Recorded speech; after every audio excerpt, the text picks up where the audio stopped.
नमस्कार साथियों, ये हम लोग प्रैक्टिस सेट नंबर 1 देख रहे हैं और ये प्रैक्टिस सेट नंबर 1 जो है वो एडुटेरिया की है।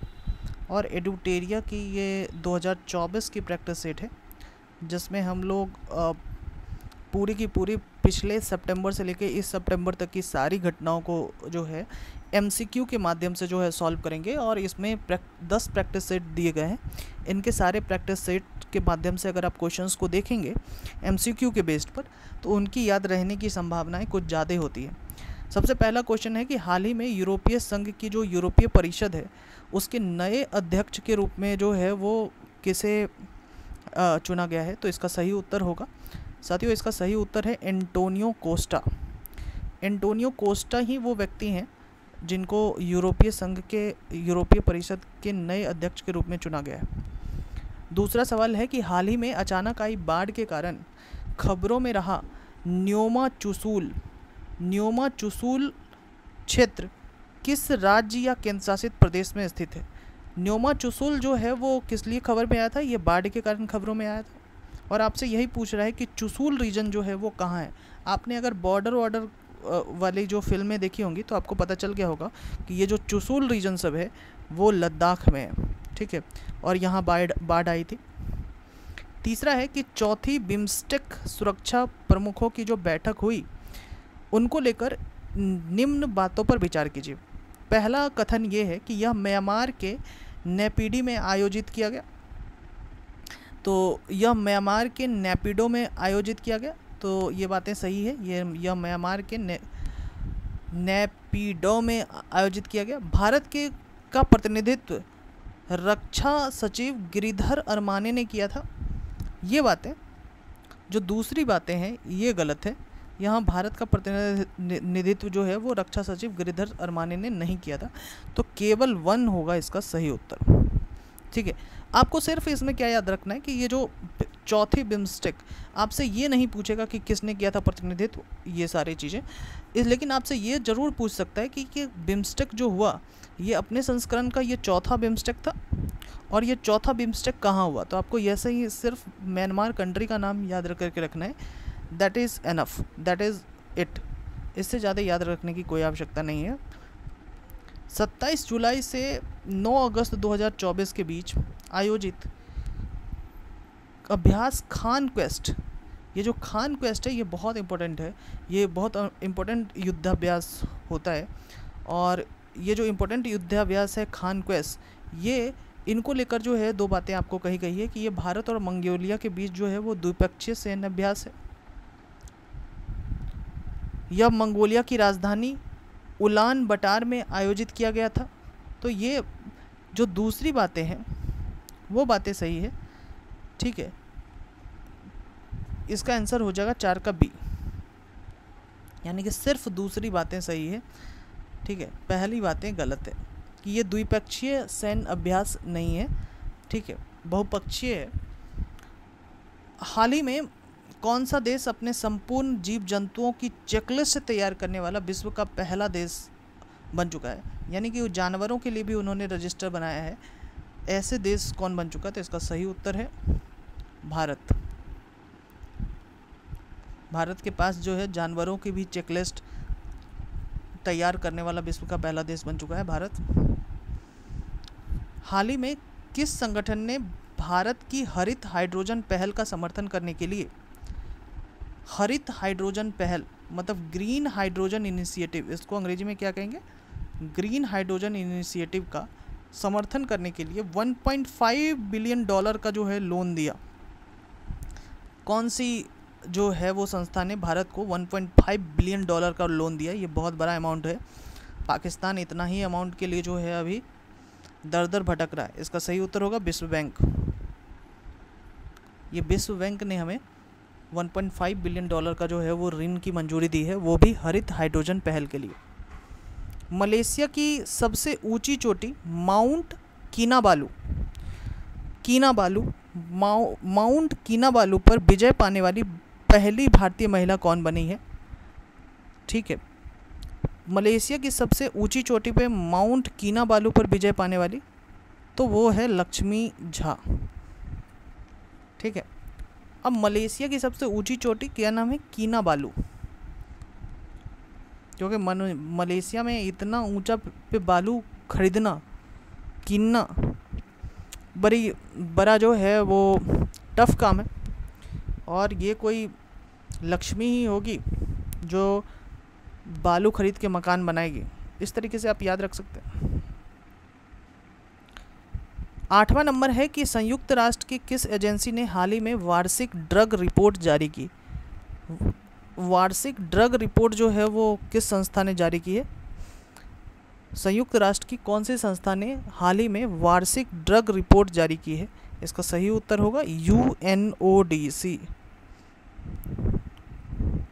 UNODC ने हाल ही में वार्षिक विश्व ड्रग रिपोर्ट जारी की है।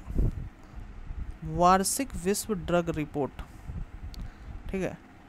अब इसको अगर याद रखनी हो तो D फॉर ड्रग, ठीक है, और यहाँ भी UNO में D आ रहा है तो D फॉर ड्रग आ जाएगा। अब ये पूछ रहा है कि अब एक तरफ राज्य है और दूसरी तरफ राज्यपाल है, उसको देखिए। ये हालांकि ये एग्ज़ाम से पहले इस क्वेश्चंस को देख के जाने, हमेशा चेंज भी हो रहा होता है। 9 नंबर का देखते हैं कि क्या है। तेलंगाना के जो राज्यपाल हैं इसका नाम है जिष्णु देव वर्मा, यानी ए का टू किस में है? यही तो होगा आंसर, बी ही होगा, सिर्फ ए का टू इसी में। सिक्किम का हो जाएगा ओम प्रकाश माथुर, क्योंकि सिक्किम टॉप पे है ना, ओम सबसे पहले सबसे टॉप पे है। झारखंड के जो हैं वो हो जाएंगे संतोष कुमार गंगवार, और छत्तीसगढ़ के हो जाएंगे रमन डेका। छत्तीसगढ़ में रमन सिंह भी थे, आपको याद ही होगा, हाँ, मुख्यमंत्री रहे हैं रमन सिंह पुराने, तो वहाँ से ऐसे याद रख सकते हैं कि 10वां नंबर है कि भारत और मंगोलिया के बीच जो सैन्य अभ्यास है उसका नाम क्या है? नेमोडिक एलिफेंट। इसका 16वां संस्करण कहाँ आयोजित किया गया? तो इजी है, हमने देखा था कि उलान बटार में जो हमारी जो सैन्य जो बटालियन है वो सब पहुंची है। तो भारत और मंगोलिया के बीच जितनी सारी जो है वो एक पक्षीय बहुपक्षीय जितने सारे जो अभ्यास हो रहे हैं वो भारत में नहीं, अभी मंगोलिया में हो रहे हैं, उलान बटार। जुलाई 2024 में इसी साल आइडियाज़ फॉर लाइफ पहल किसने शुरू की? आइडियाज़ फॉर लाइफ पहल, तो ये जो भारत के जो पर्यावरण मंत्री हैं जिनका नाम है भूपेंद्र यादव, क्या नाम है उनका? भूपेंद्र यादव ने शुरू किया है। केंद्रीय पर्यावरण एवं जलवायु परिवर्तन मंत्री भूपेंद्र यादव। भारतीय अंतरिक्ष अनुसंधान संगठन का दूसरा स्पेस पोर्ट कहाँ स्थापित किया गया? स्पेस पोर्ट, दूसरा स्पेस पोर्ट जो है वो तमिलनाडु में जो है वो स्थापित किया गया। इसका सही उत्तर तो यही होगा, तमिलनाडु। जो इसरो का दूसरा स्पेस पोर्ट कहाँ स्थापित किया गया है तो वो तमिलनाडु में। हाल ही में किस सरकारी एजेंसी ने संपूर्णता अभियान शुरू किया है? किस सरकारी एजेंसी ने संपूर्णता अभियान शुरू किया है? तो इसका सही उत्तर हो जाएगा नीति आयोग। संपूर्णता अभियान शुरू करने वाली जो सरकारी एजेंसी है वो हो जाएगा नीति आयोग। 14 नंबर में आते हैं कि हाल ही में समाचारों में रही जंक डीएनए क्या है? साथियों, जंक डीएनए जो है वो डीएनए का जो है गैर कोडिंग क्षेत्र है। डीएनए का वो क्षेत्र जिसका कोडिंग नहीं किया गया है उसको जंक डीएनए कहते हैं। हाल ही में प्लास्टिक रिसाइकलिंग और स्थिरता पर वैश्विक सम्मेलन जिसका नाम है GCPRS का उद्घाटन कहाँ किया गया? प्लास्टिक रिसाइकलिंग और स्थिरता पर वैश्विक सम्मेलन का उद्घाटन कहाँ किया गया? इसका सही उत्तर हो जाएगा नई Delhi. Plastic recycling and stability पे जो ग्लोबल कॉन्फ्रेंस बुलाया गया जिसको GCPRC कहेंगे, मतलब global conference on plastic recycling and stability, ये नई दिल्ली में बुलाई गई।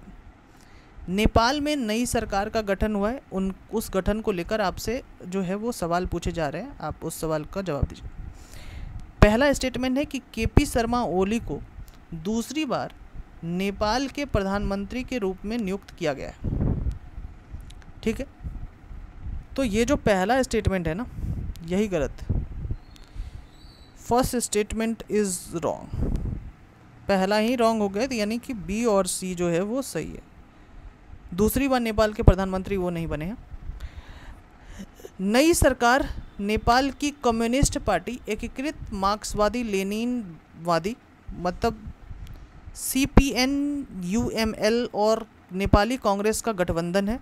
ठीक है, यानी कि लेफ्ट और नेपाली कांग्रेस का जो है गठबंधन से नई सरकार बनी है। ठीक है, और इससे पहले भी KP शर्मा ओली जो है वो प्रधानमंत्री रह चुके हैं। नई सरकार के गठन प्रतिनिधि सभा में पुष्प कमल दहल प्रचंड द्वारा विश्वास मत हारने के बाद हुआ। पुष्प कमल दहल जो है पहले, अभी नई सरकार से पहले जो है वो प्रधानमंत्री थे, और वो नो कॉन्फिडेंस मोशन हार गए, जिस कारण से नई सरकार का गठन हुआ। इकोनॉमिक इंटेलिजेंट यूनिट द्वारा 2023 के लिए दुनिया में रहने के लिए सबसे अच्छी जगह किस शहर को घोषित किया गया? दुनिया में रहने के लिए सबसे अच्छी जगह 2023 में कौन सा शहर बना है? वो है वियना। वियना दुनिया में रहने के लिए सबसे अच्छी जगह इकोनॉमिक इंटेलिजेंट यूनिट ने बताया है वियना। 2023 में दुनिया में रहने के लिए सबसे अच्छी शहर जो है वो वियना बनी।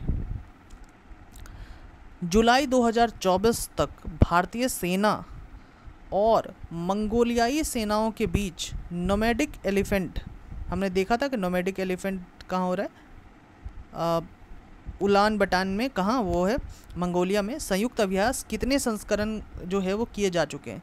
नोमैडिक एलिफेंट का के कितने संस्करण हो चुके हैं, ये आपसे पूछे जा रहे हैं। इसका सही उत्तर है 16। इसके बाद किस देश ने दुनिया का पहला होलोग्राफी 3D तकनीक युक्त बैंक नोट जो है वो लॉन्च किया है? किस देश ने अपना पहला होलोग्राफी 3D तकनीकी युक्त बैंक नोट लॉन्च किया है? होलोग्राफी 3D तकनीक युक्त बैंक नोट जो है वो जारी किसने किया है? इसका सही उत्तर हो जाएगा जापान। 20वां नंबर है कि कहाँ पर दुनिया का सबसे पुरानी ज्ञात गुफा की खोज हुई है? दुनिया की सबसे पुरानी जो है ज्ञात गुफाओं की खोज जो है इंडोनेशिया की सुलावेसी द्वीप पर जो है वो हुआ है, दुनिया की सबसे पुरानी गुफा।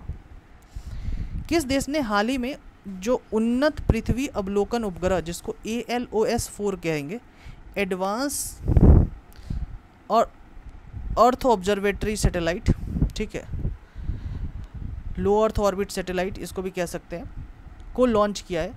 एडवांस्ड लो अर्थ ऑर्बिट सैटेलाइट को लॉन्च किया है किस देश ने? अर्थ ऑब्जर्वेटरी, मतलब कि पृथ्वी अवलोकन उपग्रह को किस देश ने लॉन्च किया है? इसका सही उत्तर हो जाएगा जापान। ठीक है, जापान इस सब में आगे है। जापान, इंडिया, ये सारे देशों ने अच्छा स्पेस में काम किया है। यूनेस्को द्वारा हाल ही में कौन सी पहल शुरू की गई थी? यूनेस्को ने कौन सी पहल शुरू की? ठीक है, तो यूनेस्को ने हाल ही में आपको जो पहल शुरू की है उसका सही उत्तर है going together for youth creativity and wellbeing. Going together for youth creativity and wellbeing. NATO के अगले महासचिव के रूप में किसे नियुक्त किया गया? नाटो के अगले महासचिव के रूप में जो है किसे नियुक्त किया? मार्क रूटे। ठीक है, मार्क रूटे। एशिया की सबसे बड़ी हेलीकॉप्टर निर्माण सुविधा का उद्घाटन कहाँ हुआ? एशिया की सबसे बड़ी हेलीकॉप्टर निर्माण सुविधा तुमकुरू जो है वो कर्नाटक में हुआ। एशिया की सबसे बड़ी हेलीकॉप्टर निर्माण सुविधा का उद्घाटन। इंटरनेशनल सोलर अलायंस, जिसको अंतर्राष्ट्रीय सौर संगठन कहते हैं, उसके वर्तमान महानिदेशक डायरेक्टरेट कौन है? वर्तमान अंतर्राष्ट्रीय सौर संगठन के। तो इसका सही उत्तर हो जाएगा डॉक्टर अजय माथुर। डॉक्टर अजय माथुर। विश्व की पहली मिस एआई कौन बनी है? विश्व की पहली मिस एआई बनी है केंजा लेइली। केंजा लेइली। हाल ही में समाचारों में देखा गया एंटारेस क्या है? हाल ही में समाचारों में देखा गया एंटारेस क्या है? लाल अतिदानव तारा। लाल अतिदानव तारा। 28वां नंबर क्वेश्चन है कि 15 जुलाई 2024 को चौथी बार नेपाल के प्रधानमंत्री के रूप में किसने शपथ लिया? साथियों, हमने पहले भी बताया था कि केपी शर्मा ओली जो है वो नए प्रधानमंत्री बने हैं और इसने जो कम्युनिस्ट का जो है वो हेल्प लिया है, और उसके बाद जो है ये कम्युनिस्ट तो है ही है, कांग्रेस के हेल्प से जो है ये प्रधानमंत्री बने हैं। हाल ही में जुलाई 2024 में किस देश ने समलैंगिकता को अपराध घोषित करने वाला एक मसौदा कानून अपनाया? कि मतलब जो समलैंगिकता है उसको अपराध किस कंट्री ने घोषित किया है? समलैंगिकता को अपराध घोषित जो है वो किस कंट्री ने किया है? Burkina Faso. पूर्व अमेरिकी राष्ट्रपति डोनाल्ड ट्रंप से जुड़ी हालिया गोलीबारी की घटना कहाँ हुई? तो पेंसिल्वेनिया में ये जब भाषण दे रहे थे तो वहाँ हुआ था। ठीक है, इसका सही उत्तर हो जाएगा पेंसिल्वेनिया। इसके बाद 31, हाल ही में कौन सा देश पशुधन उत्सर्जन कार्बन कर लगाने वाला, मतलब एनिमल हस्बेंड्री से जो कार्बन का उत्सर्जन हो रहा है उसके लिए टैक्स लगाने वाला दुनिया का पहला देश बन चुका है? इतनी एडवांस कंट्री हो चुकी है, यानी कि एडवांस ही कंट्री का नाम होगा डेनमार्क। पशुधन उत्सर्जन से जो कार्बन आ रहा है उस पर टैक्स लगाने वाला बना है डेनमार्क। दुनिया का सबसे बड़ा अंतर्राष्ट्रीय समुद्री सैन्य अभ्यास, दुनिया का सबसे बड़ा अंतर्राष्ट्रीय समुद्री सैन्य अभ्यास जिसको रिम ऑफ द पैसिफिक कहते हैं, रिम पैक, कहाँ आयोजित किया जा रहा है? कहाँ आयोजित किया जाता है ये पूछा जा रहा है। दुनिया का सबसे बड़ा अंतर्राष्ट्रीय समुद्री सैन्य अभ्यास कहाँ आयोजित किया जाता है? इसका सही उत्तर है कहाँ। इतना बड़ा, तो इसका मतलब कि बड़ा ही देश आयोजित कर रहा होगा, और यूएसए से बड़ा कौन है भाई? इसके बाद आ जाते हैं 33वें नंबर पे। हाल ही में नीदरलैंड के नए प्रधानमंत्री के रूप में जो है वो किसे चुना गया? तो नीदरलैंड के नए प्रधानमंत्री बने हैं डिक सॉफ, क्योंकि जो पुराने प्रधानमंत्री मार्क रूटे थे वो तो हट गए और वो बन गए हैं नाटो के प्रमुख, इसलिए जो है डिक सॉफ जो है अब नए प्रधानमंत्री बने। हाल ही में इसरो द्वारा रीयूजेबल लैंडिंग व्हीकल जिसको RLV LEX-2 को लैंडिंग जो है वो सफलतापूर्वक करवाया उसका। तो इस RLV मतलब रीयूजेबल लैंडिंग व्हीकल का नाम क्या दिया गया इसके द्वारा? ये क्वेश्चन है ना, बहुत इंपॉर्टेंट है। ये क्वेश्चंस इन्होंने 1-2 बार जो है वो पूछ भी रखे हैं अभी तक। ठीक है, इसका सही उत्तर है पुष्पक। भारत ने रीयूजेबल लैंडिंग व्हीकल बनाया जिसका नाम LEX-02 है। LEX-02 को सफलतापूर्वक लॉन्च किया। अब रीयूजेबल जो लॉन्चिंग व्हीकल है उसका प्रॉपर नाम क्या दिया गया? उसका नाम दिया गया पुष्पक। ठीक है, पुष्पक इसलिए कि पुष्पक विमान से, कि पुष्पक विमान जो है कहीं भी आ जाता था और कहीं भी जो है वो चला जाता था हवा के माध्यम से, इसलिए नाम रखा गया। किस राज्य के मुख्यमंत्री ने मुख्यमंत्री माझी लड़की बहन योजना शुरू की? माझी लड़की बहन योजना जो है, अब जैसे कि नाम से ही क्लियर लग रहा है कि माझी लड़की बहन योजना जो है वो महाराष्ट्र का होगा, क्योंकि माझी मत जो है अपनी।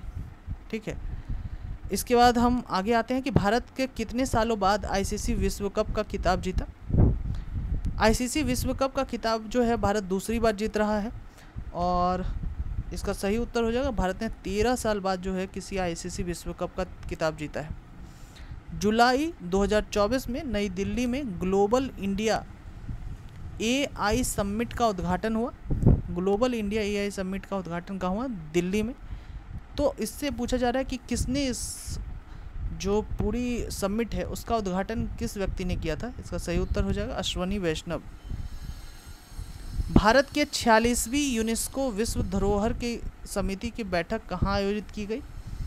यूनेस्को विश्व धरोहर की जो समिति की बैठक है वो आयोजित हुई इस भारत मंडपम में, दिल्ली में। कौन तीसरी बार झारखंड के 13वें मुख्यमंत्री बने हैं हाल ही में? हेमंत सोरेन जो है वो तीसरी बार 13वें मुख्यमंत्री बने हैं, तीसरी बार। और इसी के जो इन्होंने जिस व्यक्ति को मंत्री बनाकर जेल प्रस्थान किया था, वही व्यक्ति जो है अब इनकी पार्टी को छोड़ चुके हैं, बीजेपी उन्होंने ज्वाइन कर लिया, वो है चंपई सोरेन। हेमंत सोरेन जो है वो तीसरी बार मुख्यमंत्री बन रहे हैं। महाराष्ट्र के किस जिले में तोपखाना संग्रहालय का उद्घाटन किया गया? महाराष्ट्र के किस जिले में तोपखाना संग्रहालय का उद्घाटन किया गया? तो नासिक। एसबीआई के नए अध्यक्ष के रूप में किसे जो है वो नियुक्त किया गया है? एसबीआई के नए अध्यक्ष कौन बने हैं? एसबीआई के नए अध्यक्ष जो है वो बने हैं श्रीनिवासुलु शेट्टी, श्रीनिवासुलु शेट्टी। ठीक है, 42 में आ जाते हैं। किस टेनिस खिलाड़ी को बैंक ऑफ बड़ौदा द्वारा ब्रांड एम्बेसडर नियुक्त किया गया? बैंक ऑफ बड़ौदा की जो ब्रांड एम्बेसडर बनी है खिलाड़ी, वो कौन है? इसका सही उत्तर है सुमित नांगल। बैंक ऑफ बड़ौदा के नए ब्रांड एम्बेसडर बने हैं सुमित नांगल। दुनिया की सबसे ऊंची डॉक्टर बी.आर. अम्बेडकर की जो मूर्ति है का अनावरण कहाँ हुआ? दुनिया की सबसे ऊंची बी.आर. अम्बेडकर की मूर्ति जो है वो बनाई गई। ये कहाँ बी.आर. अम्बेडकर की मूर्ति बनी? तो ये है विजयवाड़ा में। ठीक है, 44वां नंबर देखते हैं। 44वां नंबर क्या है कि किसकी जीवनी स्वर स्वामिनी आशा का हाल ही में मुंबई में विमोचन हुआ? स्वर स्वामिनी आशा, इसका सही नाम है आशा भोसले, क्योंकि आशा नाम से ही क्लियर है। भारत के पहले एआई विश्वविद्यालय के कुलपति किसे नियुक्त किया गया है? इसका सही उत्तर है साइमन मार्क। भारत के पहले एआई विश्वविद्यालय के कुलपति बने हैं साइमन मार्क। पेंशन विभाग ने हाल ही में सरकारी जो रिटायर लोग हैं, सरकारी नौकरी से रिटायर हैं, सरकारी सेवानिवृत्त लोग हैं, उनके लिए ऑनलाइन पोर्टल लॉन्च किया है। उस पोर्टल का नाम क्या है? ऑनलाइन जो पोर्टल लॉन्च किया है उस पोर्टल का नाम है भविष्य पोर्टल। ये भविष्य पोर्टल सरकारी लोगों के लिए बहुत हेल्पफुल है। प्लास्टिक रिसाइकलिंग और अस्थिरता पर वैश्विक सम्मेलन का आयोजन जो है वो कहाँ हुआ? आपको पता ही है, हमने देखा ही था, ये नई दिल्ली में हुआ है। ठीक है, और ये कहाँ हुआ? भारत मंडपम में हुआ था। मर्सर की cost of living city ranking 2024 के अनुसार भारत का सबसे महंगा शहर कौन है? भारत का सबसे महंगा शहर जो है वो मर्सर ने इस बार बताया मुंबई को। हालांकि मुंबई बेंगलोर में चलता रहता है कि कौन आगे मतलब कि कहाँ जो है लाइफ कॉस्टली है और कहाँ जो है लाइफ थोड़ी चीप है, इसमें जो है वो चलती रहती है। ठीक है, किस राज्य में न्यूयॉर्क के टाइम्स स्क्वायर के तर्ज पे टी स्क्वायर बनाने की घोषणा की गई है? न्यूयॉर्क के टाइम्स स्क्वायर की तरह जो है वो टी स्क्वायर बनाने की घोषणा तेलंगाना में की गई है।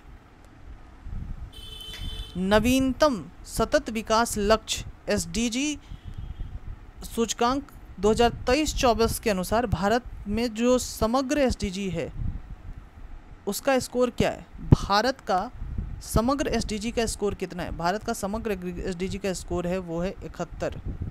भारत के समग्र एसडीजी का स्कोर कितना है?